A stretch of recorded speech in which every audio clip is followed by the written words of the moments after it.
Convidar os irmãos a abrirem a palavra de Deus no livro de Provérbios. Nós vamos ler 2 versículos em Provérbios, capítulo 11 e no capítulo 13. O que perturba a sua casa herda o vento, e o insensato é servo do sábio de coração. Vamos ler a primeira parte desse versículo? O que perturba a sua casa herda o vento. Provérbios 13, versículo 22 agora. O homem de bem deixa herança aos filhos de seus filhos, mas a riqueza do pecador é depositada para o justo. Essa é a palavra de Deus. Queridos irmãos, esse texto fala de duas coisas, uma positiva e outra negativa. No primeiro texto diz que o que perturba a sua casa herda o vento. Está falando aqui de liderança familiar, está falando de pais, está falando de gente que enfia os pés pelas mãos, que causa confusão dentro da sua casa, que vai fragilizando, neurotizando, adoecendo a família inteira. E a Bíblia diz que homens assim, eles herdam o vento. A colheita é uma colheita muito complicada. Herdar vento não é muito bom, não.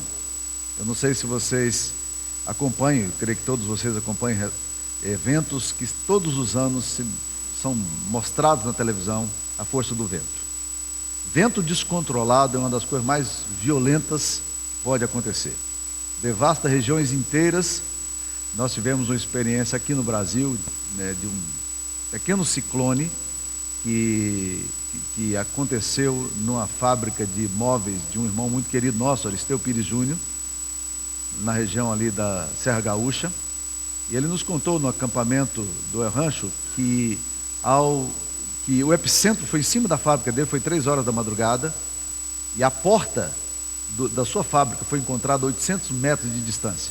A porta da fábrica dele. Encontraram pedaços de madeira para tudo quanto é lado. Ele diz assim, os eucaliptos que ficavam ao redor da fábrica, eles foram arrancados como se fossem plantas, ervas daninhas, e foram jogados.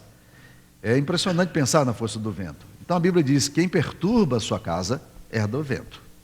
É muito importante que nós, como pais, aprendamos a cuidar da nossa casa, a manter em ordem a casa, e Deus precisa nos dar graça para que a gente abençoe. Agora, o versículo seguinte, capítulo 13, ele vai falar de uma coisa diferente, fala de uma coisa positiva, que o homem de bem, ele deixa a herança aos filhos de seus filhos. Ele não apenas abençoa a geração imediata dele, mas ele abençoa gerações que virão. E talvez até que ele não conheça, porque o Salmo 78 faz uma menção muito interessante, dizendo que a gente deveria cuidar que a bênção de Deus viria sobre os filhos que ainda hão de nascer. Mas o fato é, quando há equilíbrio em casa, quando há graça em casa, o homem de bem vai deixando marcas, sinais, pontuações, para que os filhos, nestes marcos, ele receba estas heranças, que não são apenas heranças financeiras. São heranças também de caráter, heranças de postura, de ética, e os filhos crescem seguros nesse ambiente. E, diante disso, eu estou com uma tese na minha cabeça. Aliás, eu estou com 2 teses que eu queria expor para vocês aqui. A primeira delas é o seguinte: eu tenho pensado em pais como construtores de memória, e principalmente a figura masculina. O pai como construtor de memória. A segunda tese que eu tenho defendido é que o desequilíbrio paterno nessa geração é uma das coisas mais complicadoras para as gerações seguintes. Eu acho que não existe nada mais confuso hoje do que o papel do pai. Não há nada mais complexo hoje do que o papel do pai, porque a nossa sociedade, ela de todas as formas, tenta esvaziar a figura masculina. Você assiste os desenhos animados. Lembra do Dino? Não é mamãe, não é mamãe. Aquele desenho, ele o tempo todinho ele ironiza a figura paterna. Os Simpsons do mesmo jeito. O besta da história dos Simpsons é o pai. Você vai para a grande família, o gaiato é o pai, é o bobo, E nós estamos vivendo uma geração que está esvaziando dos pais essa liderança, e os pais parece que estão vivendo numa zona confortável, sem se lembrar os riscos que isso traz na formação da memória dos filhos, e como isso é um fator neurotizante. Eu me arrisco a dizer, aqui com certa preocupação, e eu estava lendo recentemente um texto do Jung sobre isso, um texto chamado A Natureza da Psique, E ele falando exatamente sobre isso. Eu falei, cara, que legal, pelo menos ver um homem como Jung falando exatamente essa coisa, da influência neurótica que os pais têm sobre os seus filhos, sobre o desequilíbrio que ele traz quando um pai não se estrutura, ele não se organiza, e os filhos ficam completamente desorientados, filhas e filhos, não só do sexo masculino, mas do sexo feminino, ficam completamente desequilibrados. É isso que a Bíblia está falando. O que perturba sua casa herda vento. Segundo, o homem de bem deixa a herança para os filhos dos seus filhos. Ele não vai destruindo, mas vai construindo. E aí eu comecei a pensar nessa questão de construtor de memórias, pai como construtor de memórias, me lembrando de algumas cenas interessantes da minha família, da minha história. Eu me lembro um dia que meu pai pegou a gente numa Brasília, saindo ali de Gurupi, hoje Tocantins, naquela época era Goiás, e nos levou numa viagem de 2.000 quilômetros para ver a terra onde nós tínhamos nascido, tínhamos crescido, e rever os parentes, os avós. E era assim, uma Brasília, né? A gente hoje tem todas as regras de segurança, né? Que é protegido de todos os jeitos, né? Mas eram 5 meninos nessa Brasília, 2.000 quilômetros, comendo farofa e cantando It's Maionese, porque era a única coisa que a gente entendia da música do Elvis Presley, era It's Maionese, né? E agora eu sei que é It's Now or Never, né? Mas naquela época era maionese, mesmo está tudo resolvido, e a gente cantava animado no compasso. Na hora que entrava no refrão, vamos lá, It's Maionese, e aí todo mundo cantava It's Maionese, né? Mas memórias que são construídas na caminhada, na nossa história, e que a gente vai caminhando junto. Agora a memória tem o poder de adoecer e de sarar. Aqui que está a ambivalência dessa questão. Lembranças elas podem ajudar ou podem neurotizar. O que adoece? O que adoece são memórias ferinas. Algum tempo atrás, acompanhei a história de um rapaz. Quando ele tinha 4 anos de idade, coisa de menino, ele estava brincando com um amiguinho e, por alguma razão, entrou nessa questão da curiosidade sexual. E o pai o flagrou nessa curiosidade sexual. Não tinha nada de excêntrico e nem nada de excepcional no que estava acontecendo. Mas para o pai foi um choque. E a partir daí o pai começou a tratar esse menino como uma garota. E ele se lembra. Logo em seguida o pai o levava para jogar futebol. E assistia o jogo, ele ia jogar futebol e ele ia com o pai, né, encontrar os amiguinhos. E quando ele estava se preparando para seguir o pai, disse, mocinha não me acompanha. Mocinha não me acompanha. Essa declaração na alma desse menino é absolutamente devastador até hoje. Ele é um homem hoje. Sofre tremendamente por essa questão de identidade sexual, por causa dessa declaração paterna, uma memória que ficou aí gravada. E aí, meus queridos, quando eu penso na questão da memória, das lembranças como fator de doença, eu me recordo de uma frase do dramaturgo brasileiro, Nelson Rodrigues, ácido. Ele fala o seguinte, que família, na melhor das hipóteses, ela só serve para 2 coisas. Para dar emprego a psiquiatra e fortificar e enriquecer a indústria farmacêutica. Era essa a tese dele? Porque a gente vai adoecendo tanto a família. E o que acontece com essas memórias doloridas? Elas vão seguindo pela vida. E aí elas vão patologizando as crianças, os adolescentes, mocinhas, rapazes. Eles vão ficando doentes na vida inteira. Alguns trazem essas lembranças, como esse evento que eu contei, mas a maioria não lembra do evento. Mas alguma coisa se perde na formação da psique. E quando se lembra com dor, por incrível que pareça, ainda é melhor do que quando não se lembra. Porque quando não se lembra, sublima. E joga para o inconsciente, e aí não se sabe por quê, mas simplesmente é perturbado. Aí você vai ver moços e moças, pessoas velhas, com tique-tique nervoso, com fobias, com medos, e você não sabe de onde vem. O resultado é vento. O que perturba a sua casa, ele vai ferindo uma geração inteira, né? E essa sublimação causa distúrbio de saúde, distúrbio de sono, distúrbio de alimentação, obsessões, fobias, e vai arrebentando o ser humano. O que perturba a sua casa é do vento. Esse é o lado que a gente chama de dark side, da paternidade. Então nós, como construtores de memórias, nós precisamos tomar cuidado. há muita dor dentro da família, há muita doença dentro das casas. E mesmo os lares cristãos, sofrimento é muitas vezes inimaginável. Então, se nós somos construtores de lembranças e memórias, como pais, nós precisamos pensar nisso aí. Mas há um outro lado também que eu queria falar. Eu queria falar do lado de Provérbios 13, 22. O homem de bens deixa herança para os filhos dos filhos. Aí, meus queridos irmãos, é o lado que traz cura. São essas memórias, essas lembranças afirmativas de pais que abençoam os seus filhos.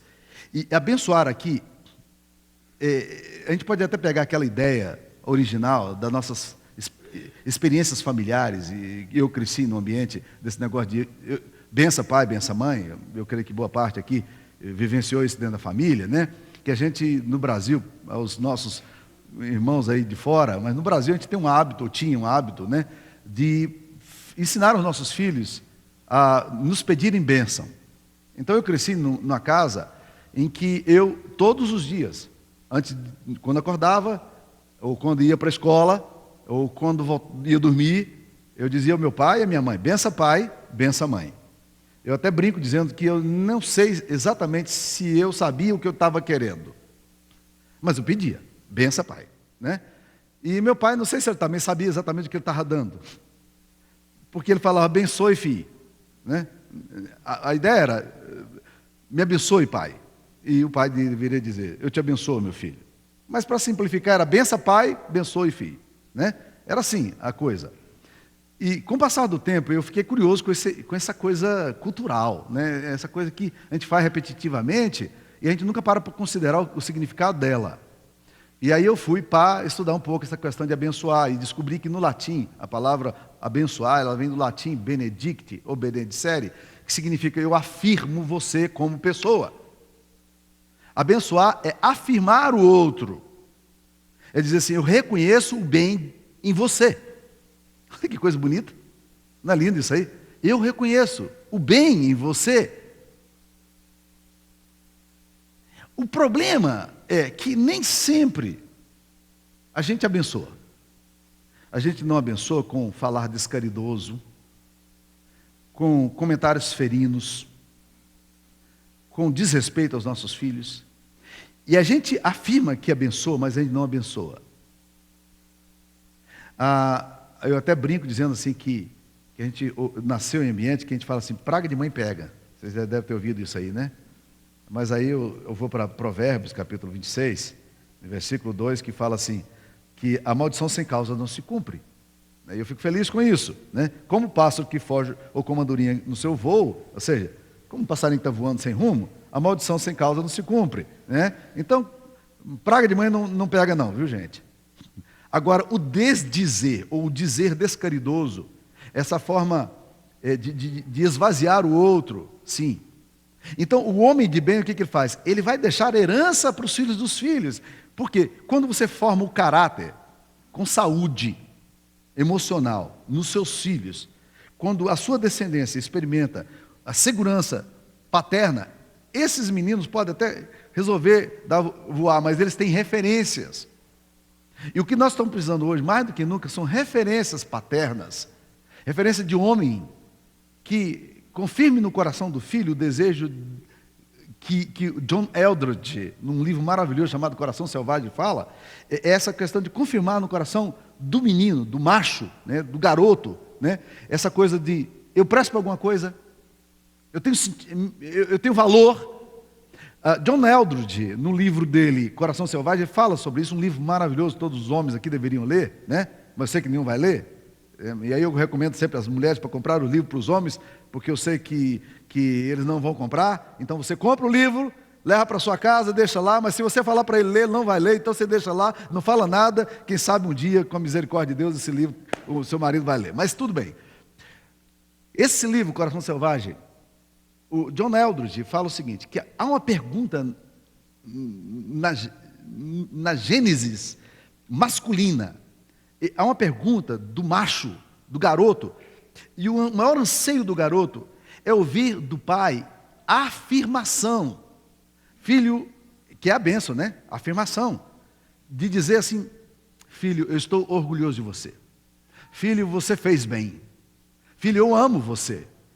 Filho, eu reconheço como Deus tem abençoado você e a bênção de Deus sobre a sua vida.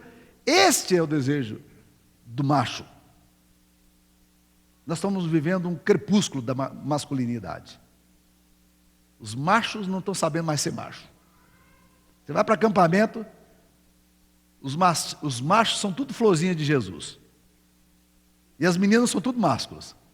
Você chama para qualquer proposta, as meninas estão lá, pronto, vamos lá, vamos descer o rapel, vamos lá, vamos saltar, vamos. E o macho está esquecendo de ser macho. O que é isso, gente? Falta macho de trás desses machos. Salve os garotos. Nós precisamos salvar nossos meninos. E isso é paternidade, isso é macho que incute masculinidade no filho. E nós precisamos incutir isso nos nossos filhos. Há uma geração desorientada aí, sem saber exatamente o que é. Sendo reforçada pela mídia. Você olha os modelos hoje, os modelos têm que ser andrógenos. Você não olha para ele, você vai assim, você quer macho ou é fêmea? É mulher ou é homem? Nós precisamos cuidar dos nossos filhos.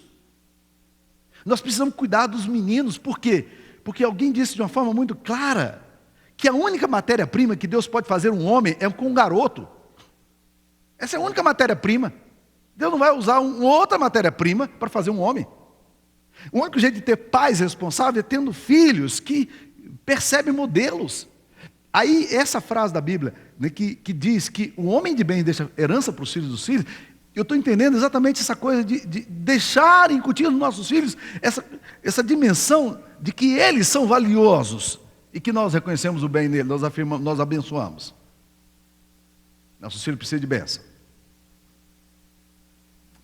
Há um texto em Gênesis que me mexeu muito com o meu coração algum tempo atrás. Gênesis capítulo 35. Por que mexeu comigo? Porque fala sobre isso. O que acontece aqui nesse texto é uma experiência seríssima da morte de Raquel. Gênesis 35. Diz a Bíblia que Raquel estava para dar à luz um filho, e o parto estava muito complicado, e em meio às dores de parto, Provérbio 35, 17, ela vira para a parteira e diz: eu vou morrer. Eu vou morrer, mas antes de morrer, eu quero dizer que eu queria que o nome desse menino fosse Benoni. E a parteira disse: você não vai morrer, você vai ter esse filho ainda. E de fato, ela teve o filho, ela deu à luz ao filho, mas morreu. Aí a parteira chegou com Benoni, com o garotinho, recém-nascido, trouxe para o pai e disse assim, antes de morrer ela disse que queria que o menino chamasse Benoni. Aí Benjamim o que faz? Olha o texto aí, provérbio, Gênesis 35. Quando ele olha para Benoni, ele fala: não, o nome dele não será Benoni, será Benjamim. Estranho, não? O último desejo da mulher, o cara diz: não, eu não vou atender o último desejo dela. Eu falo, é uma baita de uma insensibilidade, não é? De um cara que a mulher acabou de morrer e disse: eu quero que meu filho seja Benoni, e ele diz: não é? Não parece assim uma grosseria e uma rudeza sem limites? Mas quando você vai estudar os termos, você percebe exatamente o que está acontecendo aí. A expressão Benoni, o nome Benoni significa ele é filho da minha dor. Ela queria que chamasse o menino eternamente filho da minha dor. Toda vez que perguntassem para Benoni, qual é o seu nome? Ele ia dizer: eu sou o filho da dor da minha mãe. Por quê? Porque quando ela nasceu, no meu parto ela morreu. Ele estaria sendo sempre associado, na história inteira dele, a associação seria de que ele seria um menino que trouxe desgraça para a família. Quando Jacó encontra com ele, e este nome lhe é dito, ele rejeita. E fala: não, senhor, Benoni não. Esse menino vai ser chamado Benjamim. Sabe o que significa Benjamim? Filho do meu lado direito. Olha que diferença. Que sacada que Jacó tem nesse momento. E Jacó, presta atenção, Jacó era complicado. Mas Jacó teve uma sensibilidade tremenda para olhar para o filho dele e dizer: eu já sei o que é marca, porque o meu nome é Jacó. E Jacó significa suplantador. Toda vez que perguntava o nome dele: qual é o seu nome? Eu sou um safado, eu sou um mentiroso, eu sou um falsário, eu sou um 171, eu sou estelionatário. Você imaginou o que é isso a vida inteira? Jacó disse: eu já tive marca suficiente para não querer que essa marca chegue no coração do meu filho. Meu filho não vai ser Benoni, ele vai ser Benjamim. E aí quando o menino chegava perto dos amiguinhos, e os amiguinhos perguntavam: qual é o seu nome? Ele disse: eu sou filho do lado direito do meu pai. Eu ando com ele, tenho moral. Não muda? Muda ou não muda? Gente, é essa questão da masculinidade que nós precisamos fazer hoje. Olha que essa frase de uma mulher chamada Liane Payne, ela fala assim: quando o relacionamento de pai e filho está correto, a árvore tranquila da força masculina que está dentro do pai protege e alimenta o frágil broto da masculinidade que está dentro do filho. Acho fantástico isso. Acho tremendo isso aqui. Então, essa pergunta que está dentro do ser masculino, do garoto: eu sou mesmo um homem, terei tudo o que é necessário, no momento certo, tem que ser respondido pelo pai. E nós precisamos deixar herança para os nossos filhos e filhos dos filhos. É o homem de bem que faz isso. O homem de bem sinaliza, o homem de bem deixa marcos, o homem de bem deixa referências, para que as gerações futuras olhem e digam assim: é por esse caminho que eu quero andar. É por esse caminho que eu quero andar. Eu quero concluir com um texto, que para mim é um texto de promessa. 1 de Pedro capítulo 1, versículo 18. Por quê? Porque a gente começa a se considerar e se ver, e de repente você, como pai, você tem um espectro, tem uma autoestima complicada, né? E talvez você se sinta destruído ou fracassado nesse sentido, mas é uma promessa que para mim é extremamente importante. Eu queria terminar com essa promessa. 1 de Pedro 1, versículo 18. Diz aqui: sabendo que não foi mediante coisas corruptíveis, como prata ou ouro, que fostes resgatados do vosso fútil procedimento que vossos pais vos legaram, mas pelo precioso sangue, como de cordeiro, sem defeito e sem mácula, o sangue de Cristo, conhecido com efeito antes da fundação do mundo, porém manifestado no fim dos tempos por amor de vós. Olha o que esse texto está nos dizendo: que o Evangelho, a mensagem de Cristo, nos veio resgatar de quê? Olha que interessante aí. Fala de fútil procedimento. Por natureza, eu e você temos a tendência de termos procedimentos fúteis, de agirmos com futilidade, de tratarmos as coisas superficialmente e com leviandade. Essa é a tendência adâmica em nós. A raça humana, quando caiu, nós caímos com ela. E isso está inerente à raça humana, aos nossos comportamentos masculinos, à nossa paternidade. Então, essa futilidade está aí. E o texto diz que nós precisamos saber que fomos resgatados do nosso fútil procedimento por meio do sangue. Agora, presta atenção na outra coisa, que o texto aí fala: do vosso fútil procedimento. Eu tenho fútil procedimento. A minha alma, ela tem a tendência da futilidade, ela precisa do resgate do sangue e do cordeiro, tá? Mas aí diz uma outra coisa: sabendo que vocês foram resgatados do vosso fútil procedimento. Alguém pode completar o que o texto diz? Não, vamos lá. Do vosso fútil procedimento? Que vossos pais vos legaram. Não apenas a minha natureza é propensa à futilidade, mas eu tenho uma história familiar de futilidade. De mãe doente, de pai doente, de desequilíbrio, de desestrutura, disfuncionalidade. Não apenas a minha própria história é confusa. Eu em mim mesmo já bagunço tudo, mas eu tenho uma carga histórica de condicionamentos familiares altamente destrutiva, que o Evangelho diz: Cristo veio me resgatar desses negócios.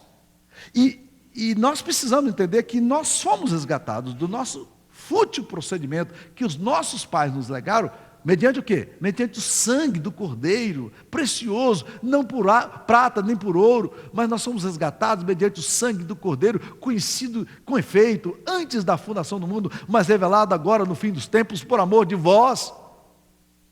Então o Evangelho, ele quer me tratar da minha neurose, da minha disfuncionalidade, do meu desequilíbrio, de tudo isso que eu sofri e de tudo isso que eu gerei. Porque agora eu reproduzo esse modelo patológico e familiar e esse modelo se repete, vai se repetindo num processo quase infindável de um ciclo desarmônico e desequilibrado da estrutura familiar que é repetitivo e doentio e que precisa ser tratado. E a cruz de Cristo pode fazer isso por nós. Você não precisa repetir modelos. Deus não te chamou para repetir modelos neuróticos. Pode ser que você tenha repetido. Mas Deus está te chamando para uma nova proposta. Para uma nova proposta. Eu conheço gente aqui, que está nessa reunião aqui hoje, que Deus foi resgatando várias áreas da vida dele, depois que ele veio para Jesus. Fútil procedimento, atitudes impensadas, mas que quando começou a vir para Jesus, Deus começou a restaurar relacionamento com família, relacionamento com pai, relacionamento com filho, Deus financeiro, equilíbrio, porque Jesus faz isso em nós. Essa é a promessa dele para nós. Dia dos Pais. O que pai evoca? Você acha que pai evoca memória boa? Chuck Colson tem um ministério maravilhoso entre presos nos Estados Unidos. Alguns anos atrás, eles resolveram fazer uma campanha para encorajar os presos a mandarem um recado, um cartão para as mães no Dia das Mães. E eles disseram, olha, vocês escrevem, está aqui a folha, está aqui o cartão, vocês escrevem, nós postamos, nós pagamos a postagem e nós enviamos no endereço da sua mãe. Quase todos os presos pegaram. Eles queriam mandar um recadinho para a mãe. Disseram, opa, valeu, a campanha deu certo, vamos fazer agora para os pais. Sabe qual foi o resultado? Os presos não quiseram pegar cartões para mandar para os seus pais. Não parou para pensar nisso, gente? Isso se chama disfuncionalidade, quebra. O homem de bens vai deixar marcas para os filhos dos filhos. Os filhos lá na frente vão ser abençoados. E os netos vão ser abençoados. Mas o homem que perturba a sua casa, ele herda o vento. Ele não sabe onde é que está se metendo. E nós precisamos entender que o Evangelho veio fazer uma nova história. E essa é a proposta de Jesus para a nossa vida. Que Deus nos abençoe. Vamos orar. Pai, obrigado pela tua promessa, Pai, de uma intervenção, de uma restauração, Pai querido, dos nossos processos tão pecaminosos e equivocados, doentios que a gente construiu e tem recebido. Deus faz uma nova história em Cristo. Cumpra-se em nós essa promessa tão linda, Pai, um resgate dessa futilidade de comportamentos vazios, equivocados, desequilibrados. Nós precisamos do Senhor, Pai. É por isso que nós estamos aqui. Nós precisamos ser tratados por Ti. Trata de nós, ó Pai, trata do nosso coração. Aos pais aqui, Pai, eu quero te pedir bênção. Bênção para restaurar, bênção para curar, para criar memórias positivas que durem, perdurem, que possam ser levadas de geração a geração. Em nome de Jesus nós te pedimos. Em nome de Jesus. Amém, Pai.